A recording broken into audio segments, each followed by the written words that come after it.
பயணம் மேற்கொள்வீங்க? மாவட்ட தலைவர்கள் புதியதாக நியமிக்கப்பட்ட மாவட்ட தலைவர்களுக்கு அறிமுக கூட்டமும் பயிற்சி முகாமும் நாளைக்கு நடைபெற இருக்கிறது.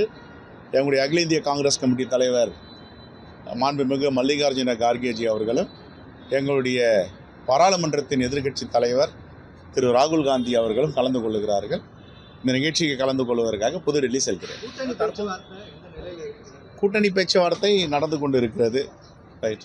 நேற்றைக்கு கூட மாநில தாக்கூர் சொல்லியிருந்தாரு, இன்னும் வரையும் நாங்கள் காத்து கொண்டிருக்கிறோம், கூட்டணிக்கான எந்த ஒரு இது குறித்து தலைமை கிட்ட நீங்கள் பேசுறதுக்காக 30 நாட்களுக்கு மேலாக நீங்க புது அமைச்சருக்கு மாநிலம் தாக்கல் சொல்லியிருக்காரு. ஆனால் இது வரைக்கும் இந்த திமுக தரப்புல எந்த ஒரு இதுவுமே சொல்லலை அப்படிங்கிற மாதிரி சொல்லியிருக்காரு. சரி, அவங்க பேசிட்டு இருக்காங்க. இப்போ புதுடெல்லிக்கு போகிறேன், நான் போயிட்டு வந்து சொல்கிறேன். ஓகே. தொடர்ந்து இழுபறி நடந்துட்டு இருக்கு. காங்கிரஸ் திமுக கூட்டணி இழுபறிலாம் இல்லை, பேசிகிட்டு இருக்கோம். இழுபறின்ற வார்த்தை வேண்டாம். இழுபறிக்கு எங்கே வேலை இருக்குது? எடப்பாடி பழனிசாமிக்கு திமுக கூட்டணி பற்றியும் காங்கிரஸ் கூட்டணி பற்றியும் என்ன கவலை இருக்குது? அவர் இருக்கிற இடத்துல அவர் கட்சியை விட்டுறாமல் பத்திரமா பார்த்துக்க சொல்லுங்கள். ஏன்னா ஏற்கனவே பாஜக ஆக்டோபஸ் மாதிரி எல்லா கட்சியும் விழுங்கியிருக்கு. இப்போ அடுத்ததாக விழுங்க போகிறதுக்கு தயாராக இருக்கிறது அதிமுக. அதிமுகவை முக்கால்வாசி விழுங்காச்சு, இன்னும் கொஞ்சம் நெஞ்சம் இருக்குது. அதை விட்டுறாமல் அவர் பாதுகாப்பாக அவர் கட்சியை காப்பாற்றிட்டா அதுவே பெரிய விஷயம். இந்திய கூட்டணி வலுவாக இருக்குன்னு சொல்லிட்டு வரீங்க. ஆனால் தற்போது வரை என்டிஏ கூட்டணி தங்களோட கூட்டணியை கட்சி தலைவரை மேடை ஏற்றிட்டாங்க, அடுத்த கட்ட நடவடிக்கை நவந்துருக்காங்க. ஆனால் திமுக அந்த இந்திய கூட்டணியில் இன்னும் ஒரு பேச்சுவார்த்தை கூட தொடங்க. இதே ஒரு அவங்க மேடை ஏறிட்டாங்கன்றீங்க, நாங்கள் மேடை ஏறாமல் இருக்கிறோமா? நேற்றுக்கு முதல் நாள் கூட காரல் மார்க்ஸ் சிலை திறப்பு விழாவில் இந்தியா கூட்டணி தலைவர்கள் அனைவரும் கை கொடுத்துருந்தோம். எங்கே மேடை ஏறாமல் இருக்கோம்? இப்போ வருகின்ற 12ஆம் தேதி போராட்டம் நடத்த இருக்கிறோம். எல்லோரும் கை கோர்த்து போராட்டம் செய்ய போகிறோம். யாருக்கு எதிராக? பாஜகவுடைய ஒன்றிய ஆட்சிக்கு எதிராக. நாங்கள் எங்கே கை கோக்காமல் இருக்கோம்? நாங்கள் எங்கே ஒன்றா எல்லாம் ஒற்றுமையாக இருக்கோம். மக்கள் பிரச்சனைக்காக போராடுறோம். ஒன்றிய அரசு எதிர்த்து போராடிட்டு இருக்கோம். அதுமாரி பேசவே இல்லையே. மதுரையில் பத்திரிகையாளர் பாமக விடுதலை சிறுத்தை பற்றி பேசும்போது அதை மாண்புமிகு முதலமைச்சர் தாங்க முடிவு செய்வார்.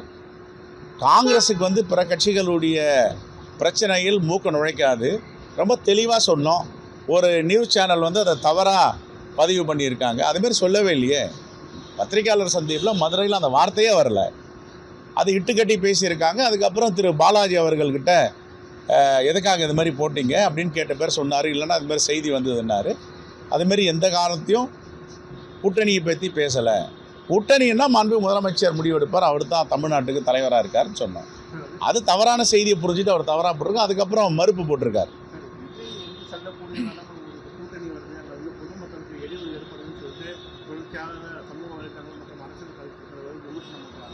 அவர் பார்த்தீங்கன்னா அந்த தேர்தலுக்காக போட்டிருக்க மனு கொடுக்கக்கூடிய விஷயங்களை கூட வீட்டுக்கிட்ட போட்டு வச்சுட்டு பப்ளிக் ஒரு ப்ராப்ளமாக இருக்குன்னு சொல்லியிருக்காங்க. இது எப்படி பார்க்குறீங்க? எங்கே போன ஒரு கூட்டம் வருது? கேள்வியே நீங்கள் தான், பதிலும் நீங்கள் தான் ப்ராப்ளமாக இருக்குன்ட்டீங்க. என்ன கேட்குறீங்க? Right, thank you. நாடாளுமன்ற கூட்டத்தொடரில் ராகுல் காந்தி பேச விடாமல் தடுக்கிறாங்க, பாஜக தடுக்கிறாங்க அப்படின்னு சொல்லிட்டு திருமாவளவன் சொல்லியிருக்காரு. கரெக்ட், உண்மைதானே? அது ஒரு ஜனநாயகம் என்பதே நாடாளுமன்றத்திலிருந்து தான் பிறக்குது. நாடாளுமன்றம் தான் சட்டத்தை உருவாக்குது.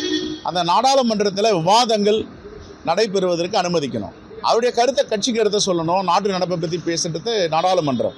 பேசவே விடமாட்டேன்னு சொல்கிறது ஜனநாயகமாக? அது சர்வதிகாரம். சர்வதிகாரமான முறையில் நாடாளுமன்றத்தை பாஜக நடத்துகிறது. அதுக்காக தான் பேரவைத் தலைவர் மேலே நம்பிக்கையில்லா தீர்மானம் கொடுத்துருக்காங்க. போராடுவோம். இப்போ 100 நாள் வேலைவாய்ப்பு திட்டம், மகாத்மா காந்தி பெயரில் தாங்கிய மகாத்மா காந்தி ஊரக வேலைவாய்ப்பு திட்டம் தான் இப்போ முதல் போராட்டமாக இருக்கும். எல்லா மாவட்டங்களையும் பாத யாத்திரை நடத்தியிருக்கும். 2 நாளைக்கு முன்னாடி திருச்சி, அதுக்கு முந்தின தாம்பரம். தொடர்ச்சியாக ஆட்சியில் பங்கு அதிகாரிகள் பங்கு பேசிட்டு இருக்கீங்க.